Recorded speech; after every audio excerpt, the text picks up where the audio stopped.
اب شیخ عبد القادر جیلانی رحمۃ اللہ علیہ کے خطبات کے مجموعے الفتح الربانی یعنی فتوح ربانی کے اردو ترجمے کا 39واں خطبہ پیش کیا جا رہا ہے، جس کا عنوان ہے اگر دنیا اور آخرت کی بادشاہی چاہتے ہو تو خود کو اللہ کے سپرد کر دو۔ 39ویں مجلس 12 رجب 545 ہجری کو جمعہ کے دن صبح کے وقت خانقاہ شریف میں ارشاد فرمایا، اگر تو دنیا و آخرت کی بادشاہت چاہتا ہے تو اپنے کو سرتاپا خدا کے حوالے کر دے، پس اس حالت میں تو امیر ہو جائے گا اور اپنے نفس اور غیروں پر حاکم۔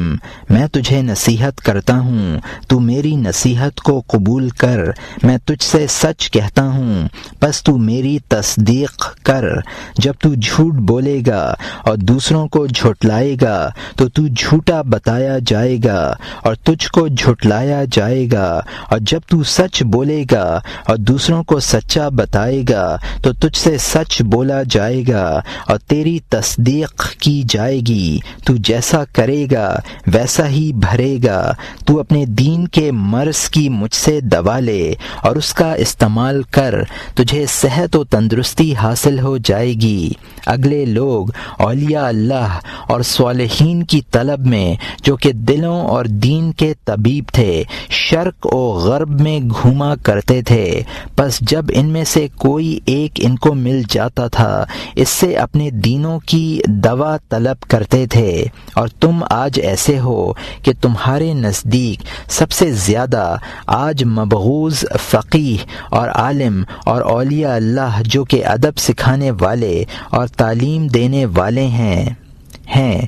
پس یقیناً اس حال میں تمہارے ہاتھ دوا نہ آئے گی۔ میرا علم اور میری طب تم کو کیا نفع دے گی؟ ہر دن میں تمہارے لیے ایک بنیاد قائم کرتا ہوں اور تو اس کو گرا دیتا ہے، برابر تیرے لیے دوا بتاتا ہوں اور تو اس کا استعمال نہیں کرتا۔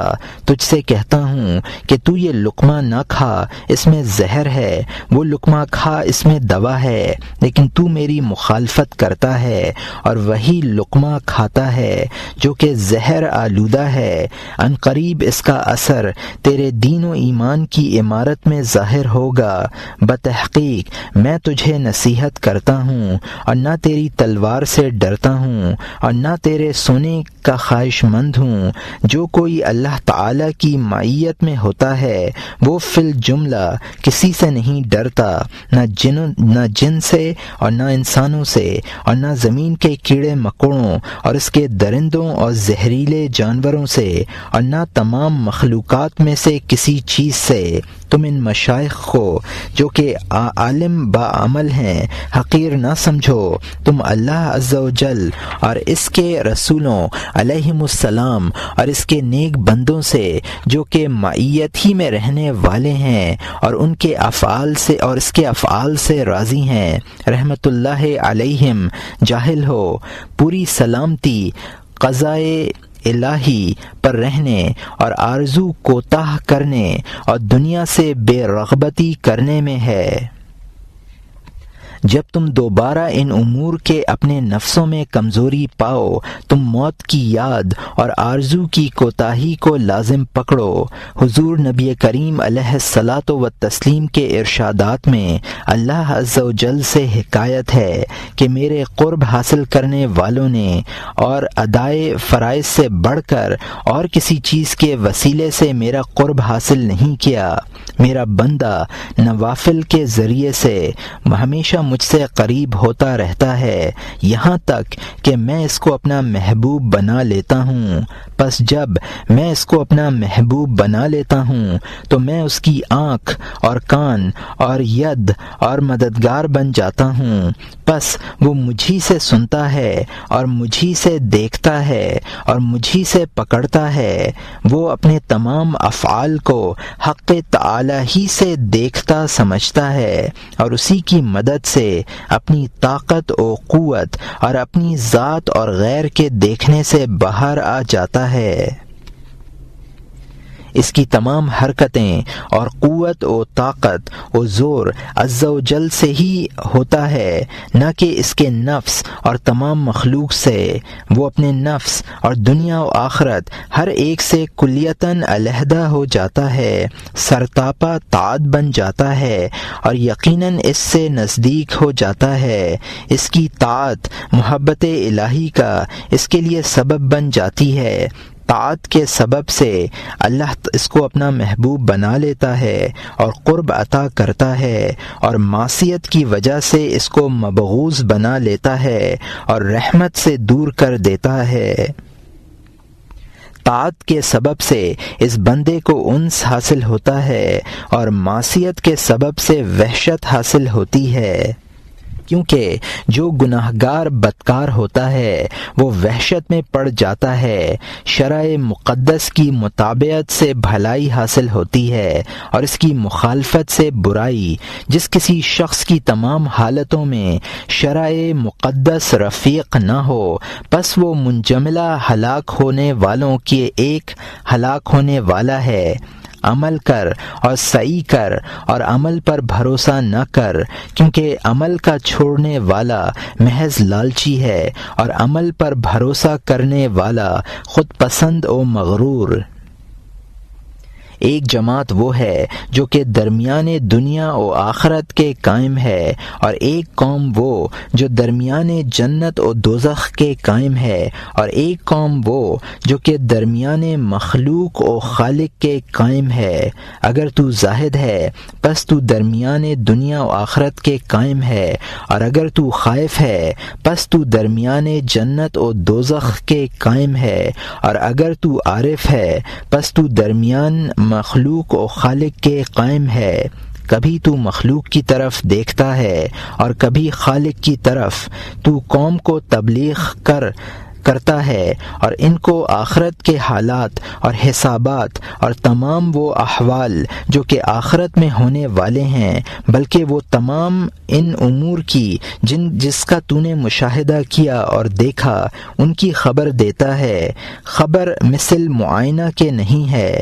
اہل اللہ لقائے الہی کے منتظر رہتے ہیں، تمام حالات میں اس کے متمنی رہتے ہیں، موت سے خوف نہیں کرتے، کیونکہ موت تو ان کے محبوب کی ملاقات کا سبب ہے۔ اس سے قبل کہ دنیا تجھ سے مفارقت کرے تو دنیا سے جدا ہو جا، اور اس سے قبل تو اس کو رخصت کر کہ وہ تجھے رخصت کرے، اور اس سے قبل تو اس کو چھوڑ کہ وہ تجھے چھوڑ دے۔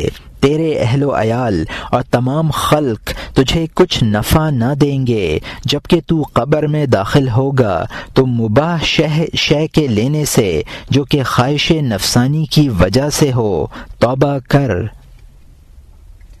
اے قوم، تم تمام حالت میں تقوی کو اختیار کرو۔ تقوی دین کا لباس ہے۔ تم مجھ سے اپنے دین کا لباس مانگو، میری پیروی کرو۔ بتحقیق میں رسول اللہ صلی اللہ علیہ وآلہ وسلم کے طریقے پر ہوں۔ کھانے پینے، نکاح اور تمام حالات و اشارات میں میں انہی کا پیرو ہوں۔ میں ہمیشہ اسی طرح رہوں گا جب تک کہ اللہ تعالی اپنا ارادہ مجھ سے پورا کر لے۔ بتحقیق میں اسی طریقے پر ہوں۔ خدا کو تعریف اور اس کا شکر ہے کہ تمہاری تعریف اور برائی اور تمہارے دینے اور نہ دینے اور تمہاری بھلائی و برائی اور تمہارے اقبال و ادبار کی کچھ فکر نہیں کرتا۔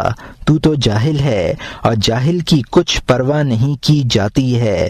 تو جب جہالت کی حالت میں خدا کی عبادت کرے گا، تیری عبادت رد کر دی جائے گی، کیونکہ وہ ایسی عبادت ہے جو جہالت سے ملی ہوئی ہے، اور جہالت سرتاپا فساد ہے۔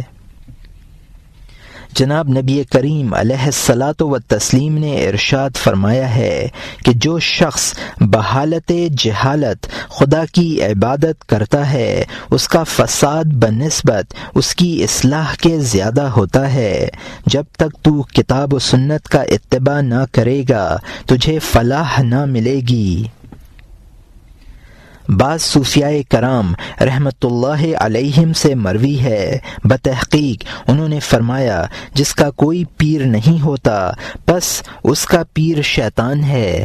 تو ایسے مشائخ کی پیروی کر جو کہ کتاب و سنت کے عالم اور ان پر عمل کرنے والے ہیں، اور ان کے بارے میں حسن ظن کر اور ان سے علم سیکھ اور ان کے روبرو ادب سے پیش آ اور ان کے ساتھ اچھے طریقے سے معاشرت کو فلاح پائے گا، اچھے طریقے سے معاشرت کر فلاح پائے گا۔ اور جب تو کتاب و سنت اور مشائخ عارفین کتاب و سنت کی پیروی نہ کرے گا تجھے کبھی فلاح نہ ملے گی۔ کیا تو نے یہ نہیں سنا کہ جس نے اپنی رائے پر استغنا کیا وہ گمراہ ہوا؟ تو اپنے نفس کی ایسوں کی صحبت میں رہ